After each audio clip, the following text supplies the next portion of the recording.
ತಗೊಳ್ಳೆ ಬಾ ಬಜೆಟ್ ಅಂದ್ಬಿಟ್ರು ಕುಮಾರಸ್ವಾಮಿ ಅವರು. ಮೇಡಮ್, ನಾನು ಭಾರತ ಸ್ವತಂತ್ರ ಬಂದಾಗಿನಿಂದ ಕರ್ನಾಟಕದ ಇತಿಹಾಸದಲ್ಲಿ ಯಾವತ್ತು ಬಡ್ಜೆಟ್ ಮಂಡನೆ ಆಗುತ್ತೆ ಅಲ್ಲಿಂದ ಇಲ್ಲಿಯವರೆಗೆ ಈ ಸಂದರ್ಭದಲ್ಲಿ ಒಂದೆರಡು ತುಣುಕುಗಳನ್ನು ನೆನಪು ಮಾಡ್ಕೊಳ್ತೀನಿ. ಇವತ್ತು ವಿರೋಧ ಪಕ್ಷಗಳು ಬಾಯ್ಕಟ್ಟನ್ನು ಮಾಡಿದ್ವಿ. ಅಹಿಂದ ಹೆಸರಿನಲ್ಲಿ ಅಧಿಕಾರಕ್ಕೆ ಬಂದಂಥ ಸನ್ಮಾನ್ಯ CM ರವರು ಆ ಪ್ರಶ್ನೆ ಸ್ಟಾರ್ಟ್ ಮಾಡಿಬಿಟ್ರು, ಇಂದ ಬಿಟ್ಟೇ ಬಿಟ್ರು. ಯಾವಾಗ ಆ ಇಂದ ಸ್ಟಾರ್ಟ್ ಮಾಡಿದ್ರು ಬಾಯ್ಕಟ್ಟನ್ನು ಮಾಡಿ ಹೊರಗಡೆ ಹೋದ್ರು ವಿರೋಧ ಪಕ್ಷಗಳು. ಸನ್ಮಾನ್ಯ ದೇವರಾಜ್ ಅರಸೂರವರು, MY ಗೋರ್ಪಡಿ ಅವರು, ಡಾಕ್ಟರ್ ಏನು ಅವತ್ತಿನ ಕಾಲಕ್ಕೆ ಫೇಮಸ್ ಆಗಿದ್ದಂಥ ನಂಜುಂಡಸ್ವಾಮಿ ಅವರು, ಇವರ ಕಾಲದ ಬಡ್ಜೆಟ್ ಹೇಗಿತ್ತು ಅಂತ ಹೇಳಿದ್ರೆ ಆ ಸಂದರ್ಭದಲ್ಲಿ ಬಡತನ ನಿರ್ಮೂಲನಾ ಕಾರ್ಯಕ್ರಮಗಳಾಗಿರ್ಬೋದು, ಜನರ ಕಲ್ಯಾಣ ಅಂದಿರ್ಬೋದು, ಎಷ್ಟು ಖುಷಿ ಆಗ್ತಾ ಇತ್ತು ಬಡ್ಜೆಟ್ ಕೇಳೋದಿಕ್ಕೆ ಅಂತ ಹೇಳಿದ್ರೆ ರಾಜ್ಯದ ಜನ ಖುಷಿಯಿಂದ ಕೇಳ್ತಾ ಇದ್ರು. ಅವತ್ತಿನ ಕಾಲದಲ್ಲಿ ಅವ್ರಿಗೆ ನಾನೇ ಹಿಂಡ್ಸ್ಕೊಡ್ತೀನಿ, PV ನರಸಿಂಹರಾವ್ ಕಾಲದಲ್ಲಿ ಮತ್ತು ಮನಮೋಹನ್ ಸಿಂಗ್ ಅವರ ಕಾಲದಲ್ಲಿ ಅವತ್ತಿಗೂ ಸಹ ಮೌನ ಕ್ರಾಂತಿ ಇತ್ತು, ಆರ್ಥಿಕ ಉತ್ತೇಜನಗಳಿದ್ದು. ಅದಾದ್ಮೇಲೆ ಕರ್ನಾಟಕಕ್ಕೆ ಸಂಬಂಧಪಟ್ಟಂತೆ ಇವತ್ತು IT ಹಬ್ ಅಂತ ಏನು ಕರಿತೀವಿ, ಇವತ್ತು ಬೆಂಗಳೂರು ಎಷ್ಟು ವಿಶಾಲವಾಗಿದೆ ಅಂತ ಕರಿತೀವಿ. SM ಕೃಷ್ಣಾಜಿ ಅವರು ಪಬ್ಲಿಕ್ ಸೆಕ್ಟರ್ ಅನ್ನ ಯಾವತ್ತೂ ದೂಷಣೆ ಮಾಡಲಿಲ್ಲ, ಹಬ್ಕೊಂಡ್ರು. ಪ್ಲೀಸ್ ಕಮ್, ನಿಮ್ಮನ್ನು ನಾನು ಹಬ್ಕೊಡ್ತೇನೆ, ನನಗೆ ಬೇಕು ನೀವು ಅಂತೇಳಿ ಪಬ್ಲಿಕ್ ಸೆಕ್ಟರ್ಸ್ ಜೊತೆ ಉತ್ತಮ ಬಾಂಧವ್ಯವನ್ನು ಇಟ್ಕೊಂಡು ಕೋಟ್ಯಾಂತರ ಜನ, ಇಡೀ ದೇಶದ ಜನ, ಪ್ರಪಂಚದ ಜನ ಇವತ್ತು ಬೆಂಗಳೂರಿನಲ್ಲಿ ಕೆಲಸ ಮಾಡ್ತಾ ಇದ್ದಾರೆ. ಅದಕ್ಕೆ ಅವಕಾಶ ಆ ಸಂದರ್ಭದಲ್ಲಿ ಗ್ಲೋಬಲೈಸೇಷನ್ಗೆ ಅವಕಾಶ ಇತ್ತಲ್ವಾ? ಅಂದ್ರೆ ಅದಕ್ಕೆ ಬಹಳ ಮುಖ್ಯವಾದ ಅವಕಾಶ ಇತ್ತು. ಅವ್ರು ಬಂದಂತ ಕಾಲ 1999, 92 ಅಲ್ಲಿ ನಾವು ಅದನ್ನ ಅಪ್ಕೊಂಡ್ವಿ. ನರಸಿಂಹರಾವ್ ಅವರ ಕಾಲದಲ್ಲಿ ಆ ಒಂದು 7-8 ವರ್ಷದಲ್ಲಿ ಅವಕಾಶ ಸಿಕ್ತು, ಅದನ್ನ ಎನ್ಕೇಶ್ ಮಾಡ್ಕೊಂಡ್ರು. ಒಂದು ಕುಮಾರಸ್ವಾಮಿ ಅವರು ಕಾಂಗ್ರೆಸ್ ಪಕ್ಷದ ಜೊತೆ ಇದ್ದಾಗ 38,000 ಕೋಟಿ ಸಾಲ ಮನ್ನಾ, ಯಡಿಯೂರಪ್ಪನವ್ರ ಬಜೆಟ್ ಅಲ್ಲಿ ಎಲ್ಲಾ ಭಾಗ್ಯಗಳು ಈ ರಾಜ್ಯದ ಜನತೆಗೆ. ಇವತ್ತೇನಾಗಿದೆ ನಾನು ನಿಮಗೆ ಅಂತ 38,000 ಕೋಟಿ ಸಾಲ ಮನ್ನಾ ಮಾಡಿ ನಿಮ್ಗೇನ್ ಕೊಟ್ರು ರೈತರು? ನನ್ನ ಪಕ್ಷಕ್ಕೆ ನನಗೆ ಖಂಡಿತ ಲಾಭ ಬೇಡ. ನನಗೆ ಬೇಕಾಗಿರೋದು ಲಾಭ ಈ ನಾಡಿನ ರೈತರು ಉದ್ಧಾರ ಆಗ್ಬೇಕು, ಈ ನಾಡಿನ ಹೆಣ್ಮಕ್ಳು ಉದ್ಧಾರ ಆಗ್ಬೇಕು, ಈ ನಾಡಿನ ಬಡತನ ನಿರ್ಮೂಲನೆ ಆಗ್ಬೇಕು, ಈ ನಾಡಿನ ಯುವಜನಕ್ಕೆ ಸಹಾಯ ಆಗ್ಬೇಕು. ಅವರು ಹೇಳ್ತಾರೆ ಶಕ್ತಿ ಯೋಜನೆ ಜನರು ಖುಷಿ ಪಟ್ಟಿದ್ದಾರೆ, ಮಹಿಳೆಯರು 5 ಕೋಟಿ ಜನ ಅಂತೆ ಸರ್, ನನಗೆ ಗೊತ್ತಿಲ್ಲ, ಗವರ್ನರ್ ಲೆಕ್ಕ ಕೊಟ್ಟಿದ್ದಾರೆ, ಅದನ್ನು ಕಾಂಗ್ರೆಸ್ನವರು ಹೌದು ಅಂದಿದ್ದಾರೆ.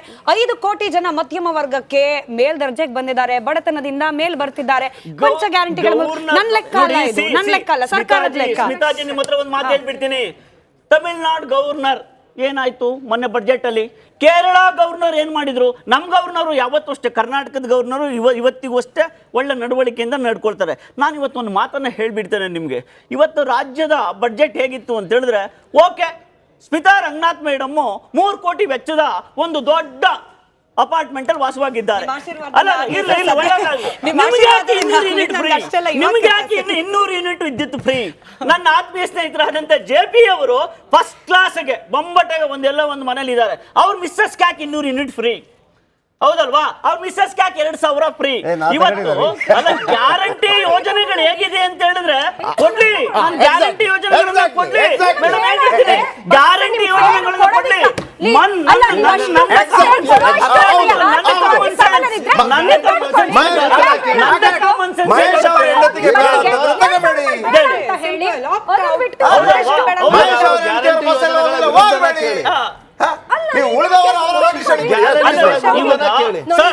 ಇವತ್ತು ಮಹಿಳಾ ಮತ್ತು ಮಕ್ಕಳ ಕಲ್ಯಾಣ ಸಚಿವೆ ಹೇಳ್ತಾರೆ ನಾವು 30 ಲಕ್ಷ ಸ್ತ್ರೀಯರಿಗೆ ಇವತ್ತು ಅದರ ಅನುಕೂಲತೆಯನ್ನು ಮಾಡಿಕೊಡ್ತೀವಂತ. ಸರ್ಕಾರ ಇವತ್ತಿನ ಬಡ್ಜೆಟ್ ಹೇಳಿದೆ ಸುಮಾರು 1.30 ಲಕ್ಷ ಜನರಿಗೆ ಅಂತ. ಹಾಗಾದ್ರೆ ಲೆಕ್ಕ ಬುಕ್ಕ ಯಾರು ನಂಬನ? ಹಾಗಾದ್ರೆ 30 ಲಕ್ಷ ಹೆಣ್ಣು ಮಕ್ಕಳಿಗೆ ಕೊಡ್ತಾವ್ರ? ಸರ್ಕಾರದ ಬಜೆಟ್ ಅಲ್ಲಿ ಸಿದ್ದರಾಮಯ್ಯ ಸಾಹೇಬರು ಮೆನ್ಷನ್ ಮಾಡಿರೋ ಹಾಗೆ 1.30 ಕೋಟಿ ಸ್ತ್ರೀಯರಿಗೆ ಇವತ್ತು ಗ್ಯಾರಂಟಿ ಯೋಜನೆ ಹೋಗ್ತಾ ಇದೆಯಾ? ಹಾಗೆ ಒಂದು ಮಾತನ್ನ ಹೇಳ್ತೀನಿ, ಹೌದಲ್ವಾ? ಇವ್ರು ಫ್ರೀಯಾಗಿ ಕೊಡ್ತಾವ್ರಲ್ವಾ ಎಲ್ಲವನ್ನ?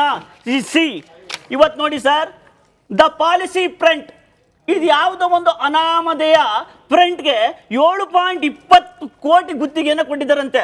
ಗ್ಯಾರಂಟಿ ಯಾರ್ಯಾರಿಗೆ ತಲುಪಿದೆ ಇದನ್ನ ಕೊಡಿ ವರದಿಯನ್ನ ಅಂತ. ಒಂದು ನಮ್ಮ ಮಂಡ್ಯ ಜಿಲ್ಲೆಯ ಒಬ್ಬ ಶಾಸಕ ಇದ್ದಾರೆ, ಅವ್ರ ಹೆಂಡತಿ ಒಂದು ಡೈರೆಕ್ಟರ್ ಆಗಿದ್ದಾರೆ M2, ಅದರಲ್ಲಿ ಏನಪ್ಪ ಅಂತ ಹೇಳಿದ್ರೆ M2M ಅಂತ. ಆ M2M ಕಂಪನಿಗೆ ಗ್ಯಾರಂಟಿ ಸಮೀಕ್ಷೆ ಮಾಡೋದಕ್ಕೆ 1 ಕೋಟಿ ರೂಪಾಯಿ ಬಿಡುಗಡೆ ಸರ್ಕಾರದಿಂದ. 150 ಕೋಟಿ ರೂಪಾಯಿ ಯಾವ ಬಸ್ಸಲಾರ ನೋಡಿ, ಯಾವ ಟಿವಿಲಾರ ನೋಡಿ. ಮಹೇಶ್ ಅವರೇ, ನಾನು ಇದನ್ನು ಒಪ್ಪೋದಿಲ್ಲ. ಏನು ಕುಮಾರಸ್ವಾಮಿ ಅವರು ಏನು ಫೋಟೋ ಹಾಕೊಂಡೇ ಇಲ್ವಾ ಪೇಪರ್ಗಳಲ್ಲಿ, ಟಿವಿಗಳಲ್ಲಿ ಅಥವಾ ಏನು ಬಸ್ಗಳಲ್ಲಿ ಹಾಕೊಂಡೇ ಇಲ್ವಾ? ಪ್ರಚಾರಕ್ಕಾಗಿ ಮಾಡೇ ಮಾಡ್ತಾರೆ. ನಾನು ಪ್ರಚಾರ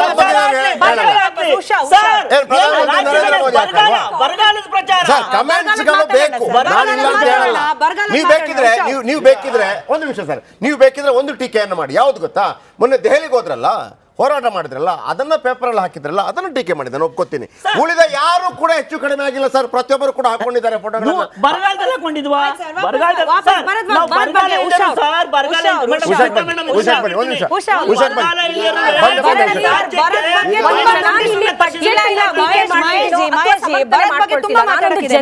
ಒಂದು ಕಾಮನ್ ಮಹಿಳೆಯಾಗಿ ಇಲ್ಲಿ ನಾನು ಮಾತಾಡ್ತಿದ್ದೀನಿ, ಒಂದು ಗೃಹಿಣಿಯಾಗಿ ಮಾತಾಡ್ತಿದ್ದೀನಿ. ನನಗೇನಪ್ಪ ಬೇಕು, ನಾನು ಒಂದು ರಾಜ್ಯದಲ್ಲಿ ಸುಭಿಕ್ಷವಾಗಿರ್ಬೇಕು ಅಂತ ಹೇಳಿದ್ರೆ ನನಗೆ 3 ವಿಚಾರಗಳು ಬೇಕಾಗುತ್ತೆ. ಒಂದು, ನನಗಿರುವಂತಹ ಪರ್ಸನಲ್ ಮತ್ತೆ ಸೋಷಿಯಲ್ ಸೆಕ್ಯೂರಿಟಿ ಬೇಕಾಗುತ್ತೆ, ಮತ್ತೆ ಮತ್ತೊಂದು ನನ್ನ ಕುಟುಂಬದ ಆರೋಗ್ಯದ ವ್ಯವಸ್ಥೆ ಬೇಕಾಗುತ್ತೆ, ಮತ್ತೆ ನನ್ನ ಮಕ್ಕಳ ಶಿಕ್ಷಣದ ವ್ಯವಸ್ಥೆ ಬಹಳ ಮುಖ್ಯ ಆಗುತ್ತೆ. ಯಾಕೆ ಅಂತ ಹೇಳಿದ್ರೆ ನಾನು ಗೃಹಿಣಿ, ನಾನು ನೆಮ್ಮದಿಯಾಗಿ ಜೀವನ ಸಾಗಿಸಬೇಕು. ಇದು ಯಾವುದೇ ಸರ್ಕಾರಗಳು ಬರಲಿ, ಯಾರೇ ಬರಲಿ, ಈ 3 ಕೊಡುವಂತಹ ಆದ್ಯತೆ ಪ್ರಾಮುಖ್ಯತೆ ಸರ್ಕಾರದಾಗಿರ್ತದೆ.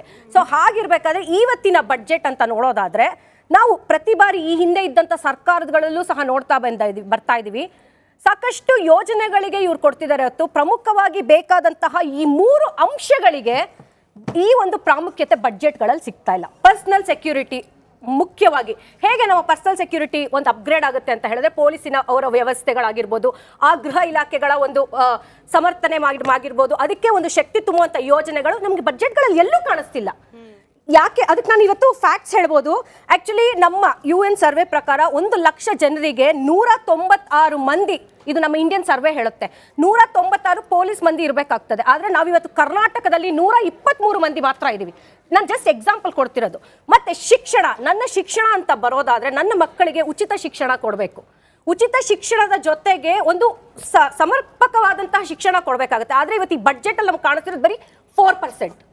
ಆರೋಗ್ಯದ ವ್ಯವಸ್ಥೆ ಅಂತ ಬಂದಾಗ ನಮಗೆ ಬಡ್ಜೆಟ್ ಅಲ್ಲಿ ಕಾಣಿಸ್ತಿರೋದು 11%.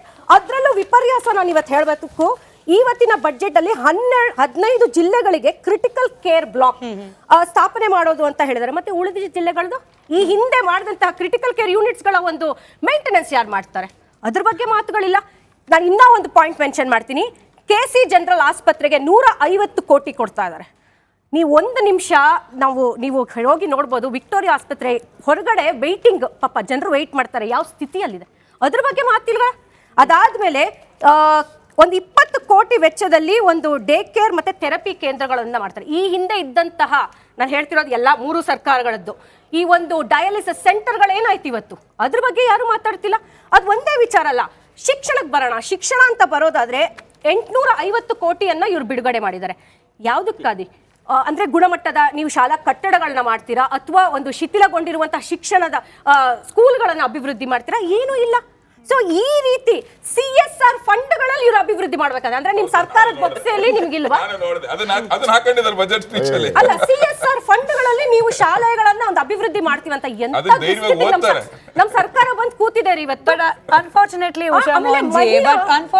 ನಿಮ್ ಮೈತ್ರಿ ಪಾರ್ಟ್ನರ್ ಅಪ್ಪ ಅವರು ಮೈತ್ರಿ ಪಾರ್ಟ್ನರ್ ಅಂತ ಹೇಳಿದ್ರೆ ಹಾಗಲ್ಲ ಸರ್. ಮೈತ್ರಿ ಪಾರ್ಟ್ನರ್ ಅಂತ ಹೇಳಿದ್ರೆ ಪ್ರತಿ ಒಂದು ಅವ್ರು ಯಾವ್ದೋ ಒಂದು ಅಸಮರ್ಥ ಕೆಲಸಗಳು ಮಾಡಿದ್ರೆ ಅದಕ್ಕೆಲ್ಲ ಸಮರ್ಥನೆ ಮಾಡ್ಕೊಂಡಿರೋದಲ್ಲ. ನಾವು ನ್ಯಾಯಬದ್ಧವಾಗಿ ನಾವು ಈ ಬಡ್ಜೆಟ್ ವಿಚಾರದಲ್ಲಿ ಡೆಲ್ಲಿಯಲ್ಲಿ ಆಗಿರ್ಬೋದು, ಪಂಜಾಬ್ ಅಲ್ಲಿ CAG ರಿಪೋರ್ಟ್ ಪ್ರಕಾರ ನಾವು ಸರ್ಪ್ಲಸ್ ಬಡ್ಜೆಟ್ ಅಲ್ಲಿ ನೋಡ್ತಾ ಹೇಳಲೇಬೇಕು. ಮಹಿಳೆಯರಾಗಿ ಇವತ್ತು ಶಕ್ತಿ ಯೋಜನೆಗೆ ಯಾವ್ದು ನೋಡ್ತಿದ್ದೆ, 28,608 ಕೋಟಿ ಕೊಟ್ಟಿದ್ದಾರೆ.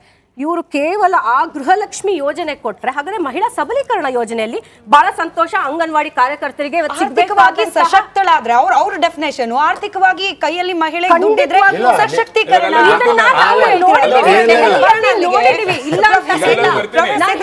ಮಹಿಳಾ ಸಬಲೀಕರಣದ ಕಾರ್ಯಕ್ರಮಗಳು ಮಿಕ್ಕಿದಂತಹ ಮಹಿಳೆಯರು ಏನ್ ಮಾಡ್ಬೇಕು? ಸೊ ಇವೆಲ್ಲವೂ ಸಹ ಒಂದೊಂದೇ ಬರ್ತದೆ. ಸಿದ್ದರಾಜು ಸರ್, ಇವಾಗ